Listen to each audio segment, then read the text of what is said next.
बिस्मिल्लाहिर्रहमानिर्रहीम। अस्सलाम वालेकुम नाज़रीन, आप देख रहे हैं प्रोग्राम पॉलिटिक्स एट 10 और मैं हूं नायाब बदर। बात करेंगे पाकिस्तान की तवानाई बहरान पर कि बिजली की कीमतों और हुकूमत की जानिब से किए गए हालिया इक़दामात पर। वफाकी वज़ीर कानून उवैस लगारी ने हाल ही में एनर्जी वर्कशॉप से खिताब करते हुए दावा किया है कि हुकूमत बिजली की कीमतों में कमी के लिए संजीदा इक़दामात कर रही है। उनका कहना था कि बिजली की तलब में कमी, शमसी तवानाई का फ़रोग और IPP's मुआहिदों पर नजरसानी जैसे इक़दाम से बिजली की कीमतों में वाज़ेह कमी आई है कि अब वाकई इन इक़दाम के समरात आवाम तक पहुँच रहे हैं। सनती शोबे का टैरिफ 30% कम करना क्या मुईशत को सहारा दे पाएगा? और सबसे अहम सवाल जो है, क्या बिजली सस्ती होगी? इसके अलावा हम बात करेंगे पाकिस्तान तहरीक इंसाफ और वफाकी हुकूमत के दरमियान मुमकिन मुज़ाकरात के नए दौर और इमरान खान के ताज़ा तरीन फैसले पर, जब सियासी हलकों में उम्मीद बंदी थी कि अहम कुव्वतों की हौसला अफजाई से PTI और हुकूमत के दरमियान मुज़ाकरात शुरू हो सकते हैं, तो बानी चेयरमैन इमरान खान ने एक बार फिर अवामी दबाव के जरिए सियासी पेशरफ्त का फैसला किया और स्ट्रेट पावर को मुज़ाकरात पर तरजीह दी। ये फैसला PTI को मजीद तन्हाई की तरफ धकेल देगा? क्या इमरान खान का मौक़िफ़ पार्टी के अंदर तकसीम को बढ़ा रहा है? और क्या अब भी बैक चैनल के जरिए कोई मुफाहमत जो है वो मुमकिन है?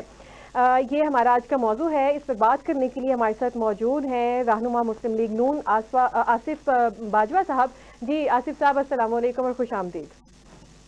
वालेकुम अस्सलाम जी। मैडम नायाब, आपका बहुत शुक्रिया, आपने मुझे इनवाइट किया और वक्त दिया। जी सर, बहुत शुक्रिया। सर, सबसे पहले ये बताइएगा कि हुकूमत का ये जो दावा है, ये ज़मीनी हकायक से मुताबिकत रखता है कि बिजली सस्ती कर देंगे? देखिए, गुजारिश ये है कि आपके इल्म में है कि इससे पहले जो कंपनीज थी, जो रेंटल पार्क प्लांट थे, उन सब के जो उनके साथ मुआहदात किए गए थे, उन सब को रिवाइज किया गया। और हालांकि ये जो इंटरनेशनल लॉज हैं, इंटरनेशनल रूल्स हैं, उनके मुताबिक अगर आप किसी फॉरेन इन्वेस्टमेंट के साथ, फॉरेन इन्वेस्टर के साथ अगर कोई MOU साइन करते हैं, तो ये स्टेट वर्सेस वो डिपार्टमेंट होता है या कंपनी होती है, और वो स्टेट चेंज नहीं कर सकती किसी भी तरीके से, चाहे कोई भी गवर्नमेंट आ जाए। ये गवर्नमेंट PTI की हो, पीपल्स पार्टी की हो, चाहे आर्मी की हो, वो उसको चेंज नहीं कर सकती। लेकिन गवर्नमेंट ऑफ पाकिस्तान ने इसके बावजूद उनके साथ निगोशिएट किया और उनसे कहा कि आपकी वजह से हमारा मुल्क जो है वो डिफॉल्ट की तरफ जा रहा है और हम ये अफोर्ड नहीं कर सकते, हम और हमारी अवाम ये अफोर्ड नहीं कर सकती इतनी बिजली महंगी। और उन्होंने 7 रुपए, 7.5 रुपए पर यूनिट के हिसाब से अप्रोक्सीमेटली इंडस्ट्री का रेट्स भी कम किया और घरेलू कनेक्शन का भी जो रेट्स थे वो भी कम किए। ये तो साबित है। और उसके बाद उन्होंने जब पेट्रोल की कीमतें कम हुई तो पेट्रोल को उन्होंने कम नहीं किया, लेवी को बढ़ा दिया और कहा गया कि ये जो लेवी है, जिसमें आजकल बलोचिस्तान में शोरश ज़दा हालात हैं, वहाँ के अवाम जो है अपने आप को कहते हैं कि हमें वो तरक्की नहीं दी जा रही जितनी दूसरे सूबे को दी जा रही है, तो उन्होंने कहा कि हम वहाँ पैसे लगाएंगे। तो मेरे बात करने का मकसद ये है कि ये किसी गवर्नमेंट की विल होती है कि what they want to do. तो गवर्नमेंट ने ये कहा कि हम बिजली सस्ती करना चाह रहे हैं और हम महंगाई कम करना चाह रहे हैं, हम पेट्रोल की कीमतें कम करना चाह रहे हैं, हम अपनी पाकिस्तान की करेंसी को स्ट्रांग करना चाह रहे हैं एज कम्पेयर टू डॉलर और अदर इंटरनेशनल करेंसीज। तो ये सब कुछ हुआ और 22 रुपए के हिसाब से वो प्रॉफिट था, इंटरेस्ट था, रेट था, शरह सूद थी, उसको 12 के ऊपर लेकर के आ गए हैं। तो मैं तो समझता हूँ कि अब किसी किस्म के शक की कोई जरूरत नहीं है कि गवर्नमेंट ऑफ पाकिस्तान जो है उनकी किसी स्टेटमेंट के ऊपर आप शक कर सकते हैं। टोटली मैं इससे इख्तिलाफ करूंगा कि गवर्नमेंट ऑफ पाकिस्तान की विल है, जो उन्होंने कहा वो उन्होंने कर दिखाया है। और आइंदा भी जो वो कह रहे हैं, हम जो कह रहे हैं, हमने हमेशा अवाम से किए गए वादे पूरे किए हैं और हमने इंडिया से भी कहा कि आप हमें आजमाए ना, हम तैयार हैं। लेकिन इंडिया ने भी हमें आजमा लिया और आपने देखा कि हम वाकई तैयार थे।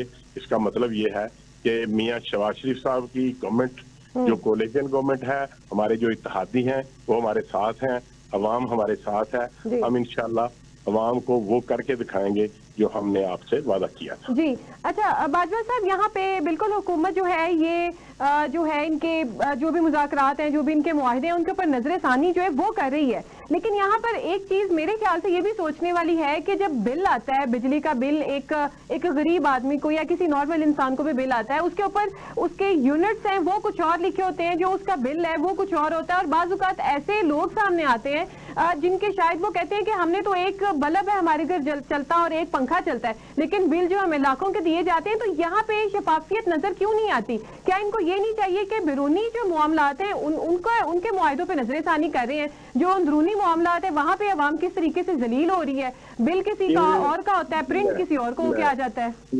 मैं आपकी बात से इत्तेफाक करता हूँ। ये दुरुस्त है कि अवाम पिस रहे हैं, अवाम जो है वो महंगाई कर रहे हैं जी। लेकिन जो बात आपने की है कि अगर किसी कोई एक बल्ब वाला है तो उसको लाखों का बिल तो नहीं आता। अगर एक आदमी 100 रुपए से 100 यूनिट से कम यूनिट इस्तेमाल करता है तो उसको अप्रॉक्सीमेटली कोई 50 रुपए के लगभग जो है ना वो यूनिट के हिसाब से बिल आता है। सर बिल्कुल आप ठीक कह रहे हैं, लेकिन ऐसी बहुत सी ऐसे लोग मौजूद हैं, ऐसे भी बहुत सी आगे भी शायद ऐसे लोग मंजर आम के ऊपर आए जिनके यूनिट भी बिल के ऊपर प्रिंट हुए होते हैं और उसमें बिल जो है यूनिट कोई और होते हैं, बिल कोई और होता है। और बाज़-औक़ात वो जब अपने घर की चीजें दिखाते हैं वहाँ पे एक लाइट और एक पंखा निकलता है, वो तो बेचारे रोटी भी 2 वक्त की मुश्किल से खाते हैं।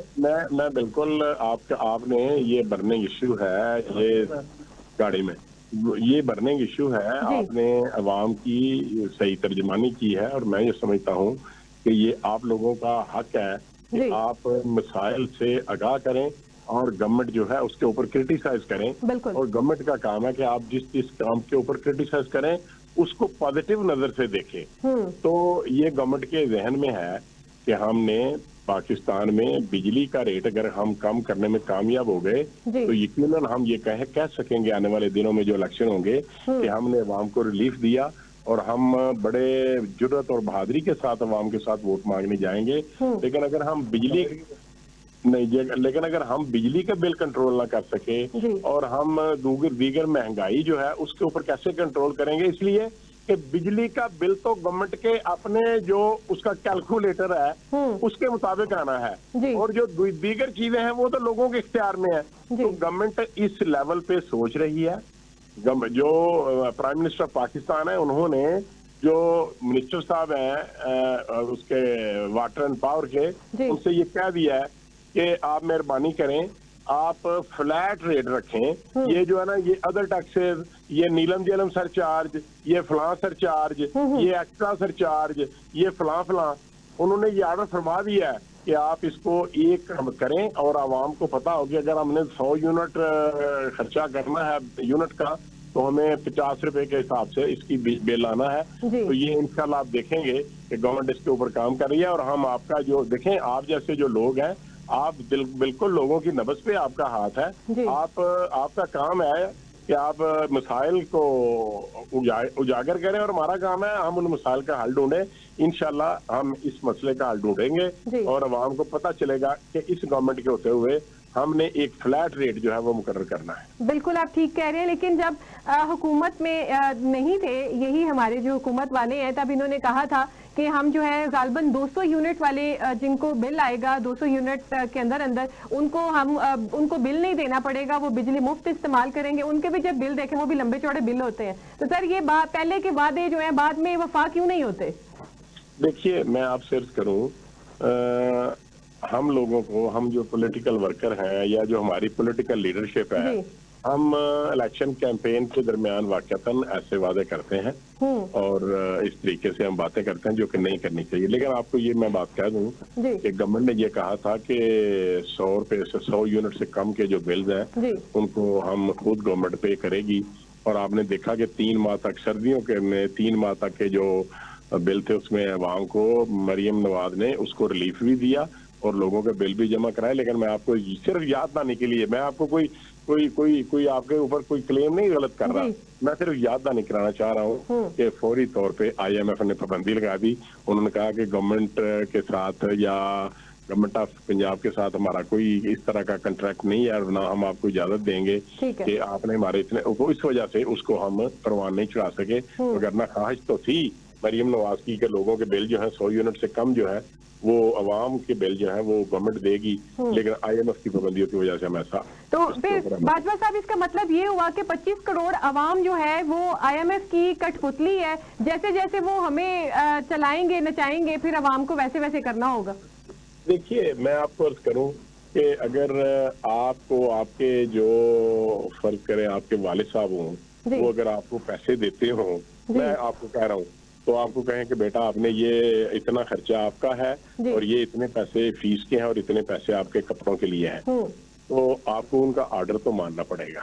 तो सर वो तो मुझे परमानेंट पैसे दे रहे हैं ना, वो अगर मुझे कर्ज देंगे ना तो उनको मैं कहूंगी आपने मुझसे कर्ज वापस लेना है, पाबंदियां मुझ पे ना लगाएं, आपने को मुझे मुफ्त पैसे नहीं दिए।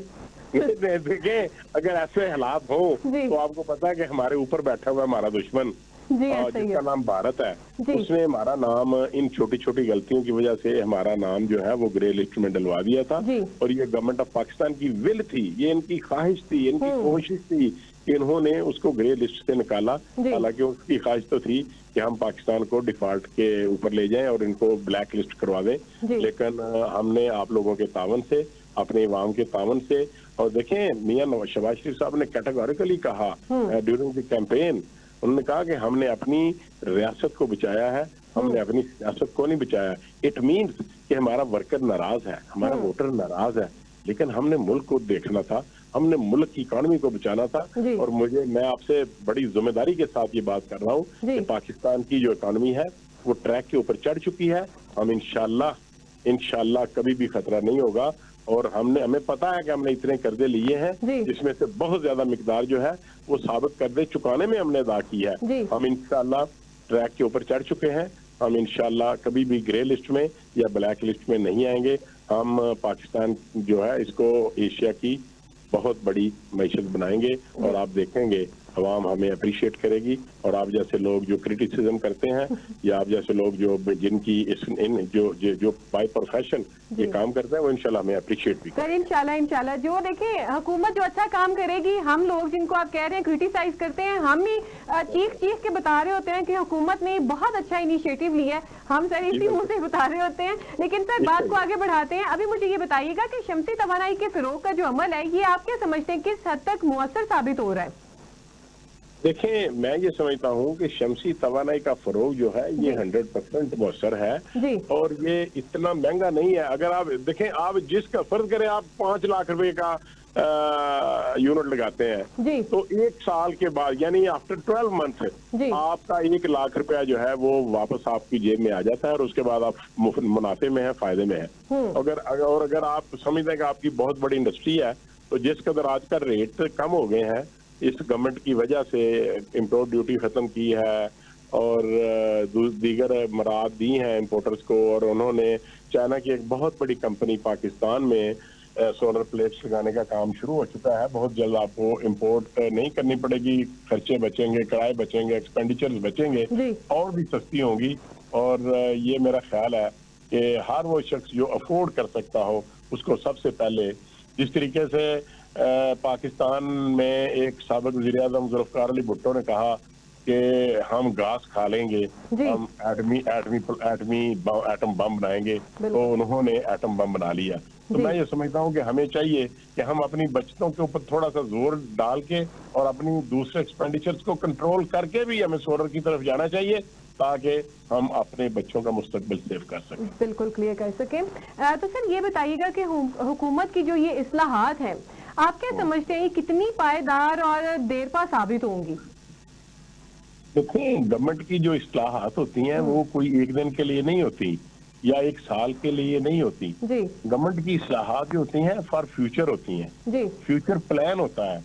और गवर्नमेंट का अगर आप देखें कि गवर्नमेंट की कामयाबी क्या है तो गवर्नमेंट की कामयाबी सिर्फ और सिर्फ यही है कि वो इस्लाहात नाफिज करे, जो प्लान है उसको नाफिज कर दे, भले उसके आफ्टर इफेक्ट्स जो हैं वो 1 साल के बाद आए या 2 साल के बाद आए या 5 साल के बाद आए। देखें, जिन लोगों ने जो दुनिया में आज एटमी पावर बने हुए हैं उन लोगों ने अपना पेट काट कर और सख्त तरीन पाबंदियां बर्दाश्त करके इंपोर्ट एक्सपोर्ट के ऊपर जो नई ड्यूटियां लग गई, जो उनको बैन कर दिया गया, लेकिन उन्होंने कहा कि नहीं, हमने इसको बनाना है, हम इधर जाएंगे।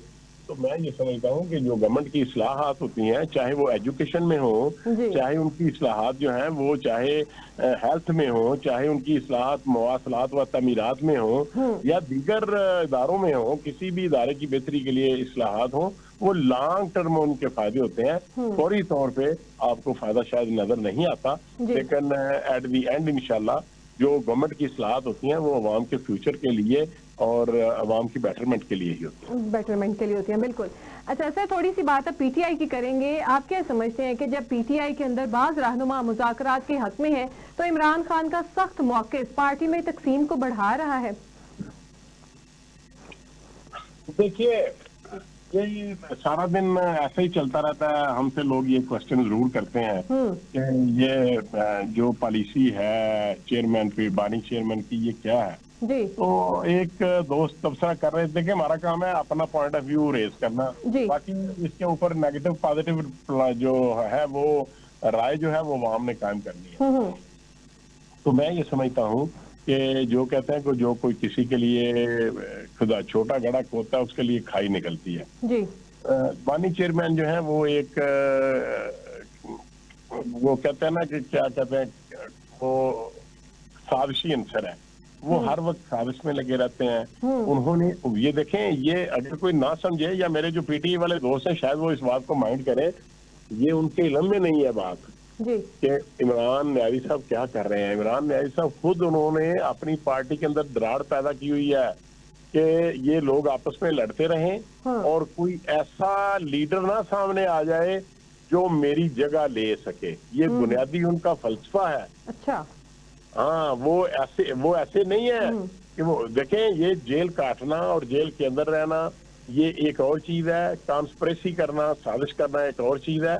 बानी चेयरमैन जो है वो खुद नहीं है ऐसे लोग। देखें, कभी किसी को बैठा देना किसी सीट पे, कभी किसी को चेयरमैन PIC 1 लगा देना, PSC 1 पब्लिक अकाउंट्स कमेटी का चेयरमैन लगा देना, फिर उससे कहना विथड्रॉ कर जो, रिजाइन कर जो। कभी ये कह देना कि ये जो चीफ मिनिस्टर है ये डबल गेम कर रहा है, ये विकेट के दोनों तरफ खेल रहा है। और कभी ये कहना कि हम किसी भी हम कभी उन लोगों को नहीं लेंगे जो इलेक्टेबल्स आपको समझते हैं, तो ये क्या ना, ये ब्लैकमेलर है। और फिर उन इलेक्टेबल्स को ले लेना और फिर उन इलेक्टेबल्स को भी आपस में लड़वा देना।